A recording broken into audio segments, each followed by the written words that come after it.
अच्छी खबर।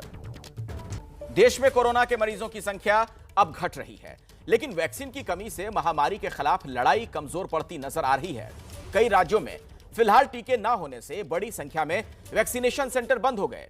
इस मुद्दे पर राजनीति भी जोरों पर है, लेकिन सरकार अब भी कैसे कह रही है कि साल के अंत तक भारत वैक्सीनेट हो जाएगा। हकीकत क्या है, कितनी वैक्सीन मिलेगी हमें इस साल, और वो कौन सी वैक्सीन होगी?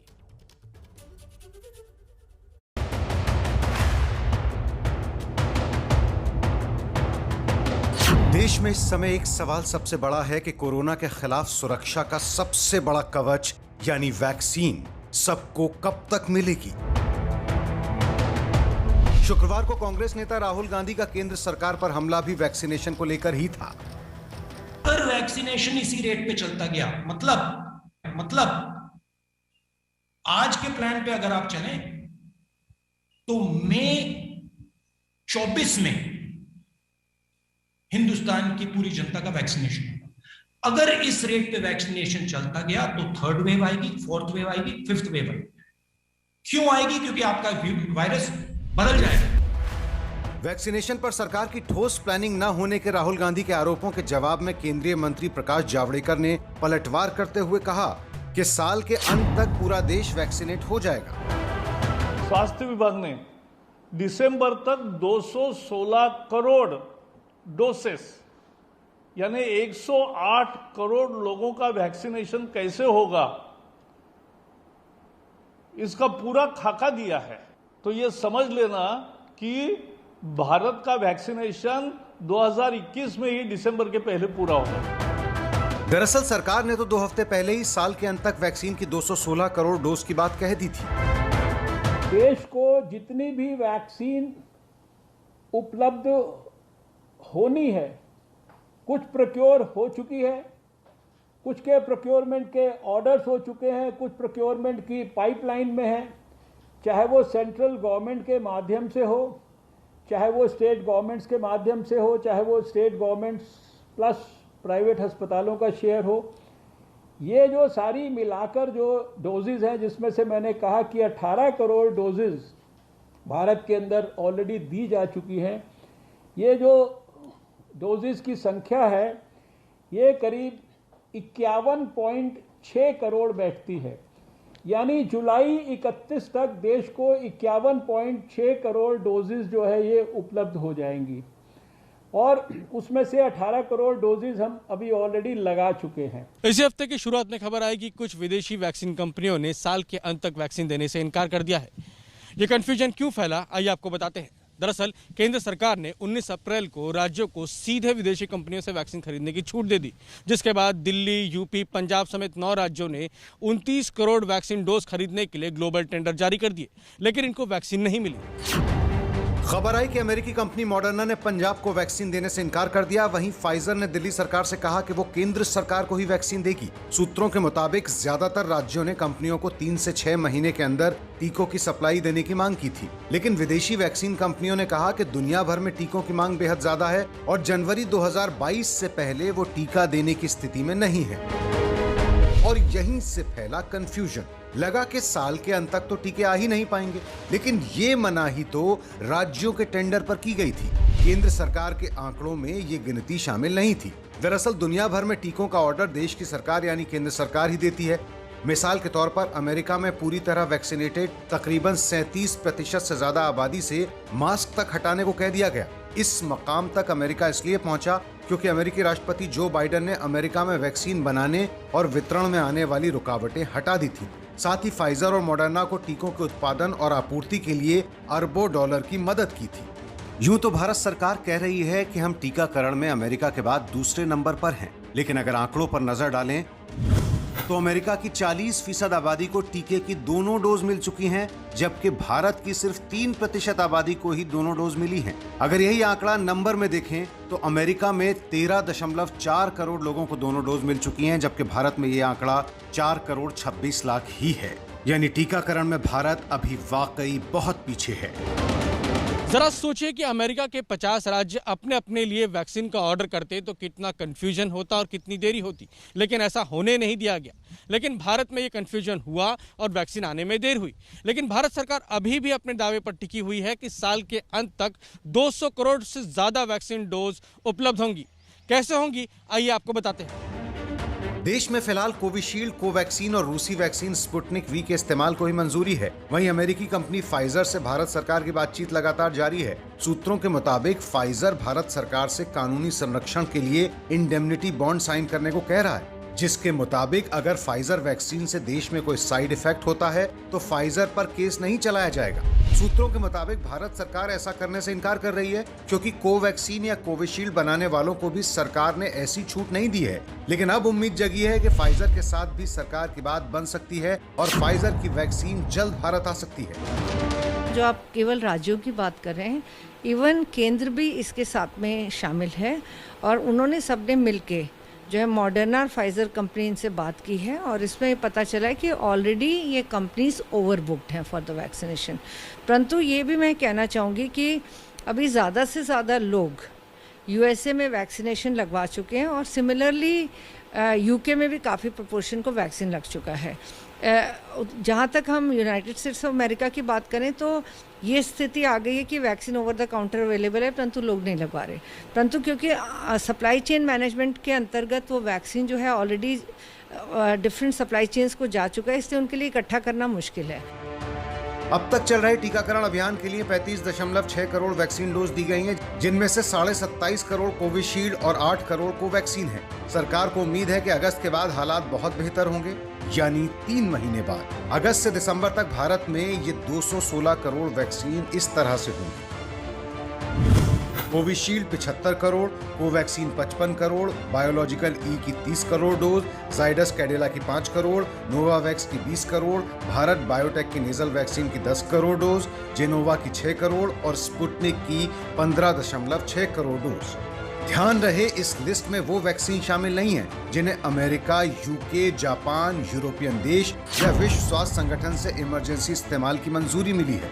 वो अलग होंगे, यानी साल के अंत तक ये गिनती 216 करोड़ के ऊपर भी जा सकती है। मुद्दे की बात यह कि ऑलरेडी ये वैक्सीन्स बहुत पहले बने हुए हैं और ऑलरेडी काफ़ी कंट्रीज़ ने इनको बुक कर लिया, तो इसलिए हमारे कोई वैक्सीन अभी नहीं मिल पा रहा।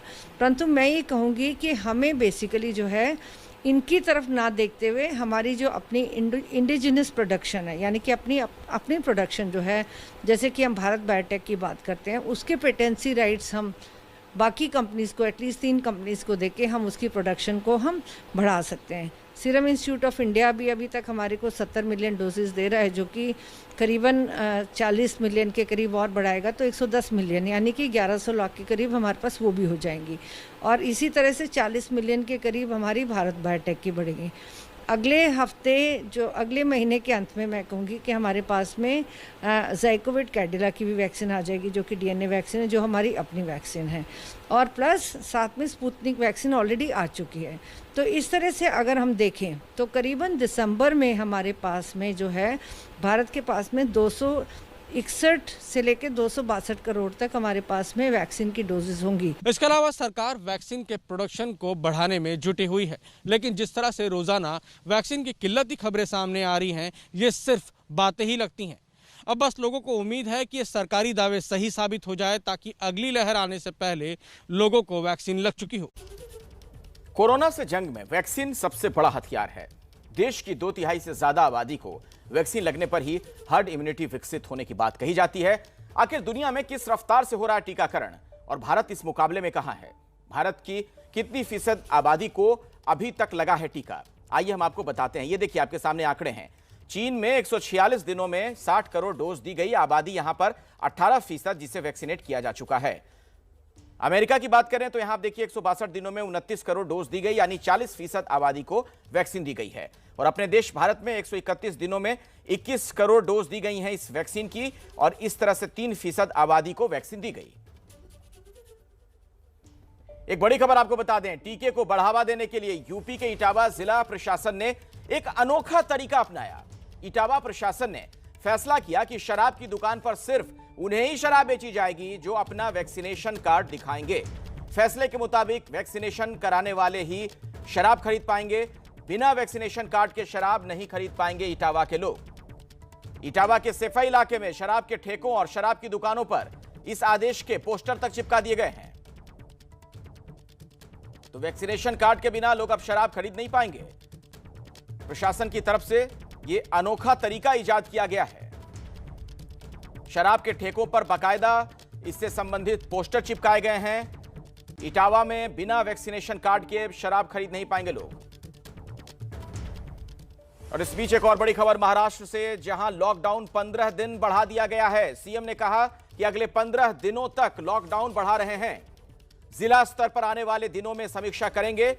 कड़क लॉकडाउन की जरूरत नहीं, सिर्फ थोड़ी पाबंदी रहेगी। ये एक लिहाज से थोड़ी सी छूट कही जा सकती है। महाराष्ट्र के कुछ जिलों में संक्रमण बहुत तेजी के साथ फैल रहा है, यह चिंता का विषय है। ये तमाम बातें कही गई हैं।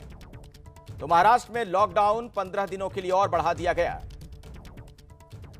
हमारे साथ रौनक कुकड़े हमारे सहयोगी जुड़े इसी खबर पर अधिक जानकारी के साथ। रौनक, जरा विस्तार से बताइए, जो इस बार 15 दिनों के लिए और लॉकडाउन को बढ़ाने का फैसला किया गया, क्या इसमें किसी तरह की कुछ छूट भी दी जा रही है? जी देखिए, कुछ देर पहले ही महाराष्ट्र के मुख्यमंत्री उद्धव ठाकरे ने महाराष्ट्र की जनता को संबोधित किया और साफ तौर पर उन्होंने अपने संबोधन में बताया है कि संक्रमण का दर कुछ जिलों में अभी भी तेजी से बढ़ रहा है। लिहाजा अब 15 दिनों के लिए और महाराष्ट्र में जिस तरह से पाबंदियां लागू थी, जिसे लॉकडाउन कहा जा रहा है, उसे कंटिन्यू करना पड़ेगा, क्योंकि स्थिति अभी भी काबू में पूरी तरीके से नहीं आई है। हालांकि उन्होंने कहा है कि जो बड़े शहर है वहां पर निश्चित तौर पर संक्रमण जो है वो थोड़ा कम होता दिख रहा है, खासतौर से अगर मुंबई की बात करें, लेकिन अभी भी पूरी तरीके से नियंत्रण में स्थिति नहीं आई है। उन्होंने इस बात का भी जिक्र किया कि जैसे महाराष्ट्र में संख्या लगातार कम हो रही है, उसकी वजह से अब लोग ये कहने लगे कि कुछ दुकानों को रियायत दी जाए, बाकी स्टैब्लिशमेंट जो है वो खोले जाए। लेकिन उन्होंने ये बताया कि पहली लहर में जिस तरह से आंकड़े, जो पीक आंकड़ा था, आज उस तरह का आंकड़ा जो देखने को मिल रहा है। ऐसे में जल्दबाजी करने की जरूरत नहीं है। 15 दिनों का और लॉकडाउन होगा और जिन जिलों में संक्रमण बढ़ रहा है वहां पर पाबंदियां और कड़ी कर जाएगी। इस बारे में जल्द ही जिला स्तर पर सूचना जो है वो देने की बात भी मुख्यमंत्री उद्धव ठाकरे ने कही है। अखिलेश जी बिल्कुल, बहुत बहुत शुक्रिया रौनक इस जानकारी के लिए आपका। दरअसल एबीपी न्यूज ने भी आज कई एक्सपर्ट से, बड़े डॉक्टरों से बातचीत की थी। उनकी भी यही राय थी कि सरकार को जल्दबाजी नहीं करनी चाहिए, कहीं ऐसा ना हो कि ये जो राहत है वो आफत बन जाए। चीन ग्वांगझाऊ प्रांत में लोगों को घर में ही रहने का आदेश जारी कर दिया गया। यहां एक दिन में 16 नए कोरोना मरीज पाए गए हैं।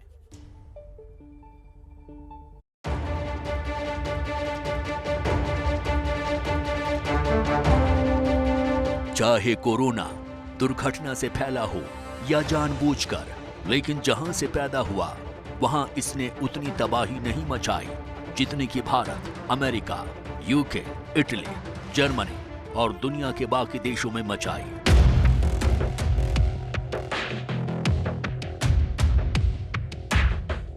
कोरोना पैदा तो हुआ चीन के वुहान से, लेकिन वुहान को सिर्फ 45 दिन के लिए लॉकडाउन करना पड़ा। चीन का बाकी हिस्सा इस वायरस से महफूज रहा, लेकिन अब इसके ग्वांगझू प्रांत में कोरोना की वापसी चीन में दूसरी लहर भी मानी जा सकती है। अब देखने वाली बात यह होगी कि चीन वैक्सीन रहते इस जंग को कैसे जीतता है।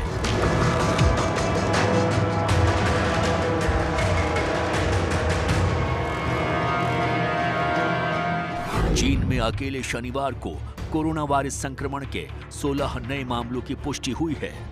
नए संक्रमितों में शामिल 2 अधिकारी स्थानीय तौर पर संक्रमण की चपेट में आए हैं। राष्ट्रीय स्वास्थ्य आयोग के मुताबिक स्थानीय रूप से प्रसारित 2 मामले दक्षिण में स्थित ग्वांगडोंग प्रांत के हैं, जो हांगकांग से सटा हुआ है।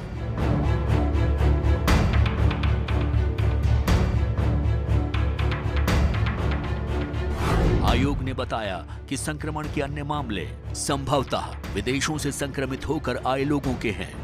चीन के दक्षिणी प्रांत ग्वांगझू के कुछ इलाकों में कोरोना वायरस संक्रमण के मामलों में वृद्धि के बाद शनिवार को कई गतिविधियों पर पाबंदी लगा दी गई और लोगों से अपने घरों में रहने को कहा गया है। ग्लोबल टाइम्स अखबार ने स्वास्थ्य अधिकारियों के हवाले से कहा है कि संक्रमण तेज रफ्तार से फैला है। बाजार, बाल देखभाल केंद्र और मनोरंजन केंद्र बंद कर दिए गए हैं। रेस्तरां में भी लोगों के आने पर पाबंदी लगा दी गई है। जिले के 4 इलाकों के लोगों से घरों में ही रहने को कहा गया है।